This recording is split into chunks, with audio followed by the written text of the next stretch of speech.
ময়লার ভাগার ছিল। আমরা সচেতন নাগরিক সমাজের উদ্যোগে এবং আমাদের শ্রীপুর উপজেলা প্রশাসনের সহায়তায় আমরা এই ময়লাগুলো পরিষ্কার করেছি এবং মাটি দিয়েছি। তারপর আপনার গাছ লাগিয়েছি। তারপরে পরিবেশে রেলিং করে দেওয়া হয়েছে, দুই পাশে নেট দেওয়া হয়েছে যাতে কোনো ময়লা না ফেলতে পারে। এইভাবে প্রত্যেকটা জেলায় বা প্রত্যেকটা জায়গায় যদি যেখানে ময়লা ফেলে সেখানে আমরা উত্তর দিতে পারি, ইনশাআল্লাহ মনে হয় ভালো কিছু হয়। এবং এখানে দেখছেন আগে ময়লা ছিল প্রস্তাব করতে ছেড়ে দেবো না। এখন আপনারা এই বলতে কি পারছেন আমার বলার নাই। আমাদের সকল ভাই দাদা আপনার মহানগরের আশেপাশে যে জায়গাগুলো আছে এটা একটা ময়লার ডাম্পিং ছিল। আমরা এই ময়লাগুলো সবাই পরিষ্কার করে হচ্ছে বাগান করতেছি, এটা যেন সবার চোখে আসে, সবাই এগিয়ে আসুক। আমরা চাই এখানে ময়লা না ফেলুক।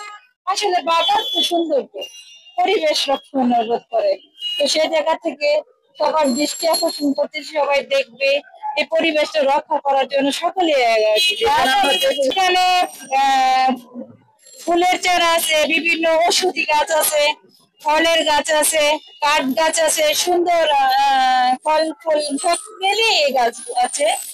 পরিবেশ রক্ষণাবেক্ষণের জন্য যত গাছ আছে সকল গাছ আছে। আর চাইতেছি আমরা মানে বড় করার জন্য, পরিবেশ সুন্দর করার জন্য। সামনে আরো কিছু জায়গা আছে, এগুলা এখনো ময়লা ভরাট আছে, এই ময়লাগুলো ক্লিন করে সামনে বাগান করার জন্য আমরা চাই যে সকলে এগিয়ে আসুক, নিজ উদ্যোগে এইরকম সংস্থা করে তারাও এইভাবে পরিষ্কার পরিচ্ছন্ন করে, ঢাকার বাইরে ঢাকার ভিতরে সকল জায়গায়।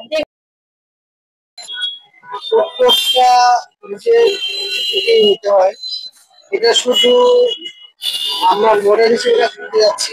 এবং আমরা চাই শুধু শ্রীপুর নয়, গাজীপুর সহ প্রত্যেকটা বাংলাদেশ এইরকম জায়গার নিচ থেকে তারা উদ্যোক্তা হবে এবং তারা এই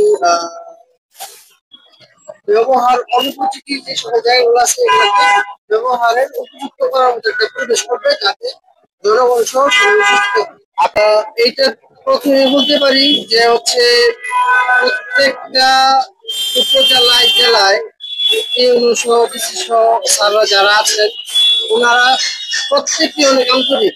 আমরা যতবার ওনার কাছে গিয়েছি যে কোনো কাজ দিয়ে তারা কখনই বাধা দেয়নি।